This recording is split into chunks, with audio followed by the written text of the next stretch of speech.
जिस घड़ी का सबको इंतजार था वो घड़ी अब आ गई है। उत्तर प्रदेश को अब एक नई और बेहद ही खास सौगात मिलने जा रही है।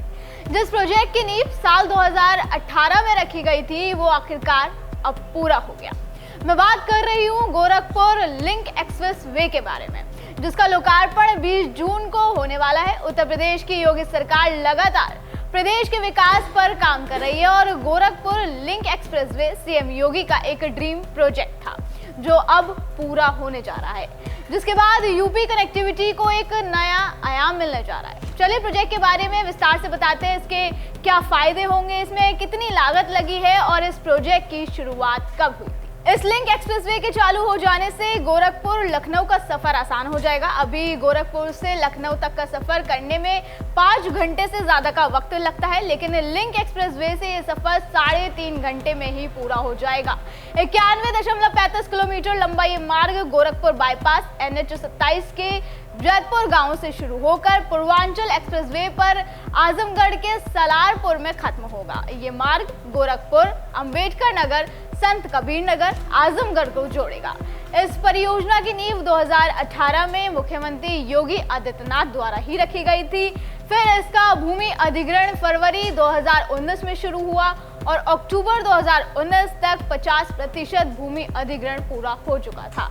बता दें, भूमि अधिग्रहण वो प्रोसेस होता है जिसमें सरकार या कोई अधिकृत संस्था सार्वजनिक हित के लिए, जैसे सड़क, रेलवे, एक्सप्रेसवे या कोई बुनियादी ढांचा परियोजनाओं के लिए निजी व्यक्तियों या समुदायों से उनकी जमीन को कानूनी प्रक्रिया के तहत खरीद लेती है। अब बात करते हैं इसके निर्माण की। तो गोरखपुर लिंक एक्सप्रेसवे के निर्माण को 2 हिस्सों में यानी पैकेज 1 और पैकेज 2 में बांटा गया था ताकि काम तेजी और व्यवस्थित ढंग से हो सके। पैकेज 1 के तहत इसका निर्माण फरवरी 2020 में एप्को इंफ्राटेक ने शुरू किया। ये हिस्सा गोरखपुर के जैतपुर से अंबेडकर नगर के फुलवरिया तक 48.317 किलोमीटर का है। इस खंड में सड़क, पुल और अंडरपास जैसी संरचनाओं का काम शामिल था। फिर पैकेज 2 में इसका काम जून 2020 में दिलीप बिल्डकॉन लिमिटेड ने शुरू किया। यह हिस्सा फुलवरिया से आजमगढ़ के सलारपुर तक 43.35 किलोमीटर का है। इसमें भी कई फ्लाईओवर, इंटरचेंज और सर्विस रोड बनाए गए। दोनों कंपनियों ने यूपीडा के दिशा निर्देशों के तहत काम को समयबद्ध तरीके से आगे बढ़ाया, जिससे 91.35 किलोमीटर का ये एक्सप्रेसवे अब जून 2025 तक तैयार हो चुका है। ये बंटवारा और प्रोफेशनल अप्रोच ही प्रोजेक्ट की सफलता का आधार बना। ये 91.35 किलोमीटर लंबा एक्सप्रेसवे 7,283.28 करोड़ रुपए की लागत से बनाया गया है। इसकी संरचनाओं की बात करें तो इसमें 2 toll plaza, 2 ramp plaza, 7 flyover, 7 बड़े पुल, 27 छोटे पुल, 16 वाहन अंडरपास, 50 लाइट VUP, 35 पैदल यात्री अंडरपास, 206 बॉक्स पुलिया, 2 सार्वजनिक सुविधा केंद्र और 1 सर्विस रोड बनी है। देखिए, गोरखपुर लिंक एक्सप्रेसवे के कई फायदे होने वाले हैं। जैसे कि मैंने अभी आपको बताया था कि पहले तो इससे समय की बचत होगी, लोगों को आने जाने में आसानी होगी, क्योंकि गोरखपुर से लखनऊ का सफर 5 घंटे से घटकर 3.5 घंटे हो जाएगा। आजमगढ़ से गोरखपुर का सफर 3 से 3.5 घंटे में हो जाएगा। यही नहीं, लखनऊ, आगरा और दिल्ली तक एक सुगम कनेक्टिविटी होगी। यह आर्थिक विकास में भी काफी मददगार होगा, क्योंकि कृषि, वाणिज्य, पर्यटन और उद्योग में भी इससे वृद्धि होगी। किसानों को अब अपनी फसलें लखनऊ, दिल्ली और अन्य बाजारों तक तेजी से पहुंचाने में आसानी होगी। इस एक्सप्रेसवे से गोरखपुर और आजमगढ़ जैसे शहर लखनऊ और आगरा लखनऊ एक्सप्रेसवे के जरिए दिल्ली जैसे बड़े व्यापारिक केंद्रों से जुड़ गए हैं, जिससे स्थानीय व्यापारी आसानी से सामान आयात निर्यात कर सकेंगे। इसके अलावा गोरखपुर में गोरखनाथ मंदिर और आजमगढ़ के ऐतिहासिक स्थल अब ज्यादा सुलभ होंगे।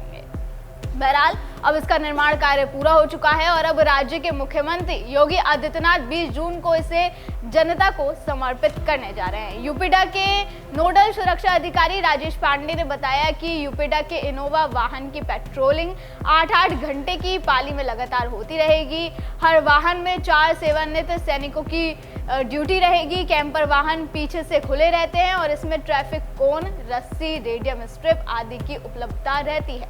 किसी स्थान पर किसी वाहन के खराब होने पर या दुर्घटना होने पर ये वाहन तुरंत जाकर ट्रैफिक कोन, रस्सी या रेडियम स्ट्रिप से कवर कर देंगे ताकि अन्य वाहनों को कोई दिक्कत ना हो। इसके अलावा 91 किलोमीटर लंबे इस एक्सप्रेसवे पर हर 45 किलोमीटर पर दोनों तरफ एक एक एम्बुलेंस की तैनाती रहेगी ताकि इमरजेंसी में यात्रियों को आसानी से और जल्दी से अस्पताल भेजा जा सके। यही नहीं, अगर किसी वाहन में अचानक खराबी आ जाती है तो उसे सड़क से हटाने के लिए 45 किलोमीटर पर क्रेन और पूरे एक्सप्रेसवे के लिए एक हाइड्रा वाहन को तैनात किया जाएगा।